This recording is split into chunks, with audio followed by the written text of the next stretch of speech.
구하겠소이다. 여호와께서 너를 실족하지 아니하게 하시며 너를 지키신 이가 졸지 아니하시리라. 이스라엘을 지키신 이는 졸지도 아니하시고 주무시지도 아니하시리라.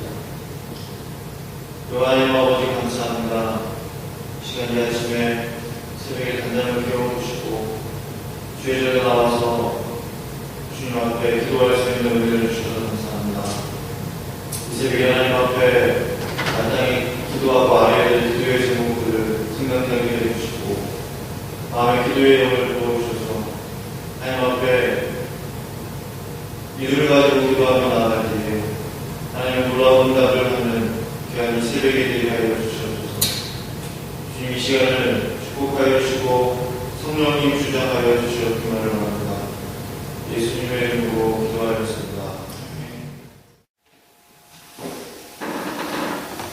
지난 2005년에서 2007년까지의 한국인들의 생활의 모습은 OECD 29개 국가 중 28위를 차지했다고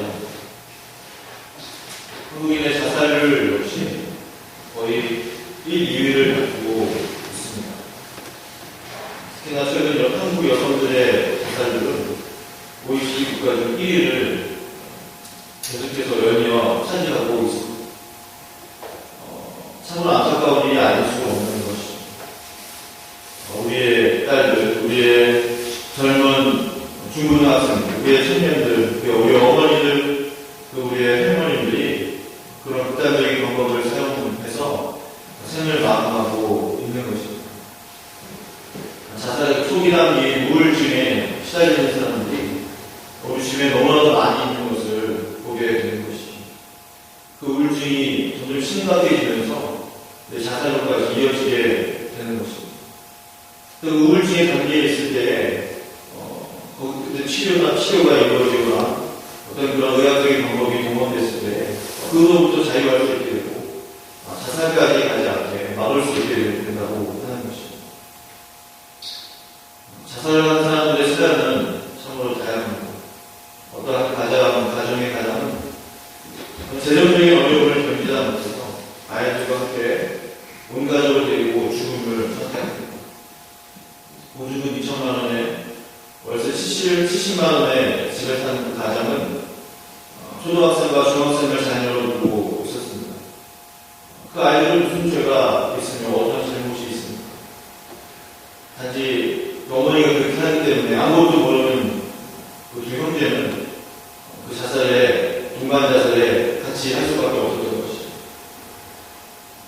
정말 월세 70만 원을 낼 능력이 되지 않아서 온 가족 동반 자살을 결심한 것일까? 그 영혼을 생각하면 참으로 마음이 아프지만 동시에 극단적인 선택을 한 것에 대해서는 마음에 심심한 안타까움이 느껴졌습니다.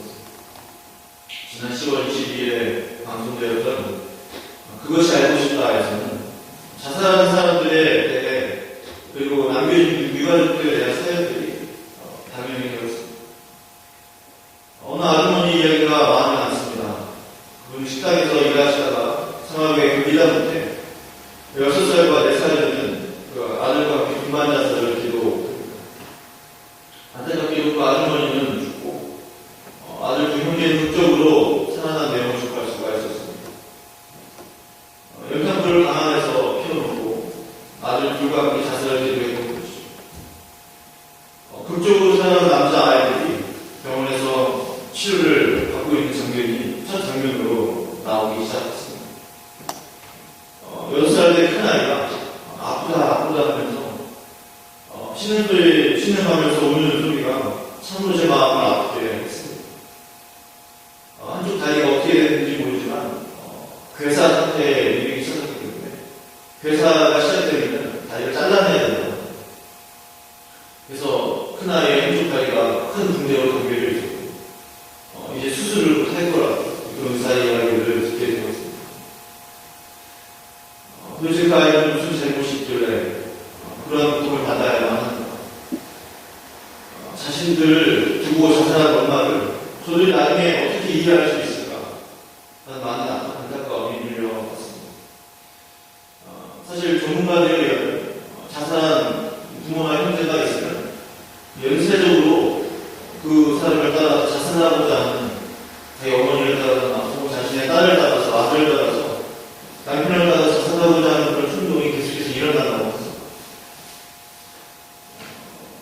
그런 위기에 있는 그런 사람들 어떻게 관리하고 어떻게 도와주고 위로해줘야 이런 생각들이 많이 들었습니다.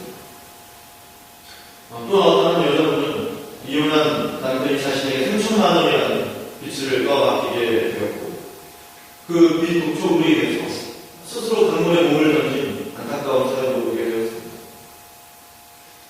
그의 어머니는 사랑하는 딸을 끝까지 포기하지 못하고 그분의 방에 자신의 딸의 사진들로 가득 채워놓게 되었습니다. 그 딸에게 쓴 편지들을 방에 그 벽마다 붙여놓고 생각날 때마다 틈마다 사진들을 보면서 그 편지들을 읽으면서 그런 슬픈 시간들을 보내고 있었습니다. 알고 보니 그 자살한 그 여자분은 교회를 다니고 있었던 성도였습니다. 좀 비석을 보니까 십자가가 새겨져 있고 암흑의 성도라고 이제 비석에 서 있고 그 앞에 성경책이 펼쳐져 있는 것을 보게 되었습니다.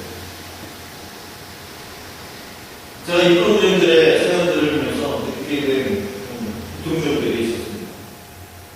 첫째는 지금의 세상은 가장 소중하고 가치 있는 생명을 가치 중립적인 물질과 바꾸는 때가 아닌가라는 그런 생각이 들었습니다. 동시에 물질이 돈이 절대 가치 있는 것으로 우리도 모르는 사이에 둔갑해서 가장 소중한 사람의 생명을 빼앗는 때까지 이르는구나라는 그런 생각이 들었습니다.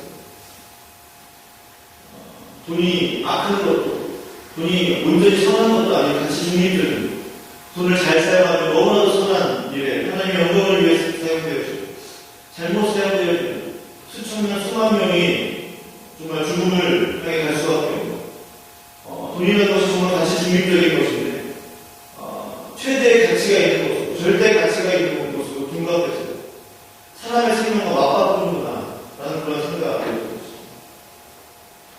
이것을 영적으로 의미로 생각을 해보게 되니까 한 생명이 천하보다 귀하다, 한 생명이 천하보다 귀하다라는 예수님의 그 진리의 말씀을 거스르는 어떤 이 시대의 큰 영적 위기가 아닌가라는 그런 생각을 하게 되었습니다.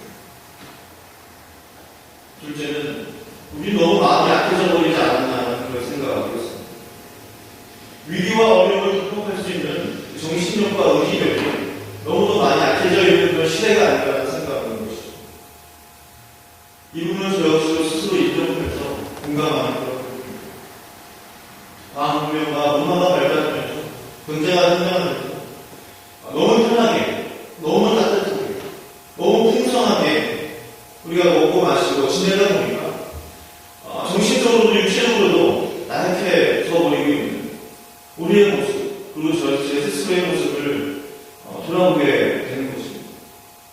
그러다 보니 아주 작은 인생의 시간과 위기로 넉넉히 이기지 못하는 그런 나약한 정신력을 소유하기 시작한 것이 아닌가라는 생각이 듭니다. 몸은 건강해질 수도 있습니다. 잘 먹고 잘 지내기 때문에 오히려 평균 수명이 연장되어지고 오래 사는 것은 사실이지만 우리의 정신이나 우리의 마음이나 우리의 그런 영적인 그런 육체적인 우리의 마음속의 정신적인 부분은 또 다른 그런 보이지 않는 질병 가운데 시달리고 있는 그런 모습들을 보는 것이죠. 마음의 질병이 있는 사람, 마음의 그런 우울증이 있는 사람, 마음의 병을 가지고 있는 사람들이 점점 오히려 많이 일어나고 있는 그런 시대에 있는 것입니다. 셋째는 예수님의 위로가 필요한 사람들이 참으로 이 세상에 많이 있다라는 그런 생각이 들었습니다. 방송에 나오지 않은 수많은 사람들이 저마다의 사연들을 가지고 고통 속에 있습니다. 건강의 문제로, 재정적인 공부로, 가족과의 불화로 눈물의 나날들을 보내고 있는 것이죠. 인정하고 싶지 않지만 이것이 우리의 현실이며 이것이 우리의 모습이 아니라는 생각을 하게 됩니다. 저들에게 꼭 예수님이 필요하겠다는 생각을 간절히 하게 되었습니다. 우리들의 눈물의 그런 중보기들이 필요한 사람이 너무나도 이 땅에 많이 있구나 하는 그런 생각이었습니다. 전 목자 되시는 예수님의 사랑이 필요한 영혼들이 참으로 많이 있다라는 그런 안타까운 생각이 들었습니다. 우리 요즘 세상에서 찾아보기 힘든 삶의 큰 위기 가운데 있는 한 사람에 대해서 사실 새벽마다 묵상을 하고 있습니다. 이런 말씀 드리기가 좀 그렇지만요. 스스로 목숨을 끊었다면 몇 번이고 그럴 수 있었던 사람이 바로 욥이 아닌가라는 생각을 하게 됩니다. 본문 17장 1절에서 방송에 나온 사람들의 여느 고백과 다르지 않아 보이는 그런 고백들을 하고 있습니다. 1절부터 그렇게 시작하고 있죠. 나의 기운이 지나갔으며 나의 날이 다가였고 무덤이 나를 위하여 준비되었고 나의 날이 지나갔고 내 계획, 내 마음의 소원이 다 끊어졌다. 이 내용을 보면은 유서의 한 부분을 보는 것 같습니다. 아, 유서를 이렇게 썼구나. 이 사람이 이런 생각들이 있었기 때문에 모든 계획도 실패되었고 소원도 끊어졌고 힘도 더 빠졌고 그래서 자살하게 되고 거의 유서를 보는 것과 같은 그런 구절이 오늘 본문 17장 1절에 기록되어 있습니다. 그러면서 이런 생각이 들었습니다. 욥의 이야기는 그래서 이 세상의 모든 고난 가운데 있는 인생들을 위한 더 나아가 자살하고자 하는 자신의 삶을 포기하고자 하는 수많은 그 인생들을 위한 그런 스토리가 아닌가라는 생각을 하게 됐습니다. 자신의 처지를 욥과 비교하면서 결국에는 모든 것을 통시키시는 그 하나님을 의지하고 그 인생의 위기를 극복할 수 있게 하는 그 실제 이야기 바로 욥기라는 것이죠. 이 땅에 욥처럼 한순간에 모든 것을 잃어버린 사람이 또 있을까요? 욥처럼 재정, 가족, 건강을 한순간에 잃어버린 사람이 이 땅에 없습니다. 앞에서 얼굴에 사람들은 대부분 어떤 한 부분 때문에 스스로의 목숨을 끊는 것입니다. 거의 50% 이상, 거의 70%에 가까운 사람들이 재정적인 문제 때문에 스스로의 목숨을 끊는 것을 욥의 경우는 그들보다 훨씬 어려운 그런 환경 가운데 있었던 그런 사람이었던 것입니다. 욥은 7 아들을 두고 있었습니다. 그리고 딸이 3이 있었습니다. 1절 말씀을 보니까 동방에서 제일 가는 부자라고 했습니다. 쉽게 말하면 요즘 삼성과 같은 대기업 회장 정도의 부를 가지고 있었던 그런 사람이 아니었는가라는 생각을 해보게 됩니다. 정말 말 그대로 하루아침에 모든 것을 잃어버린 또 이어서 건강까지 잃어버리게 되었던 그런 욥을 보게 됩니다. 본문의 1장 13절의 말씀을 보시면요.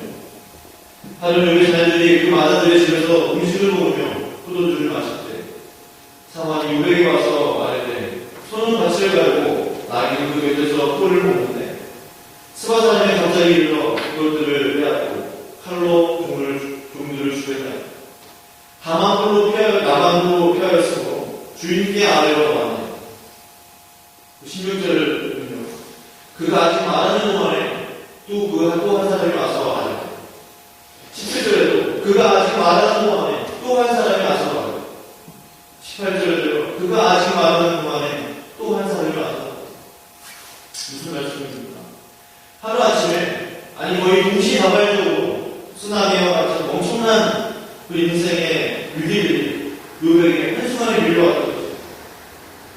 성경에 기록되지 않았다면 정말 욥의 이야기가 진실인가 아니면 꾸며낸 이야기가 또 할 정도로 믿어지지 않는 사건이 욥에게 일어난 거죠. 사실 자유주의 신학자들 사이에서는 욥기는 사실이 아닌 허구라고 주장하는 예배들이 심심치 않게 나온 것을 보게 됩니다. 이와 같이 상상할 수 없는 인생의 위기를 한순간에 한꺼번에 맞이하는 사람이 또 있을까요?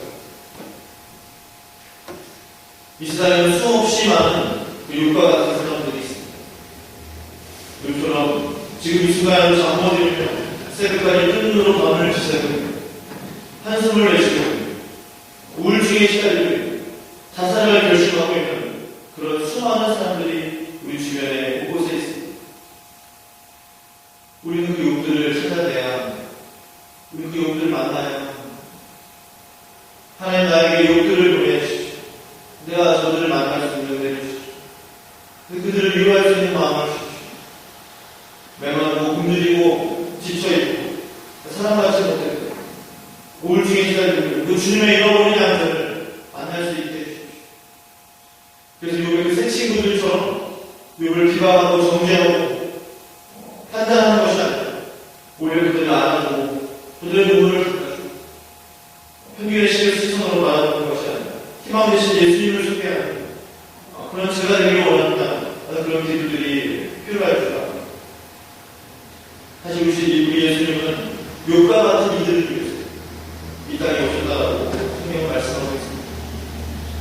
주의 성령이 내게 임하셨으니 이는 가난한 자에게 복음을 전하게 하시려고 내게 기름을 부으시고 나를 보내사 포로된 자에게 채우고 눈먼 자에게 다시 보게 하며 전파하며 눌린 자를 자유하게 자유롭게 하고 주의 은혜의 해를 전파하게 하려 하십니다. 예수님이 당신의 유일한 희망입니다. 예수가 당신의 삶의 유일한 희망입니다. 이 복음의 메시지가 필요한 사람들이 우리 주변에 이 땅에 너무나도 많이 있는 것입니다. 우리 저들을 찾아야 하고 저들에게로 가야 하고 그것이 우리 교회가 받은 그런 사명이 아니겠습니까? 우리가 먼저 예수 믿는 사람이 되었고 또 다른 예수 믿지 않는 그 사람들을 통해서 이 복음의 메시지를 증거해야 되지 않겠습니까?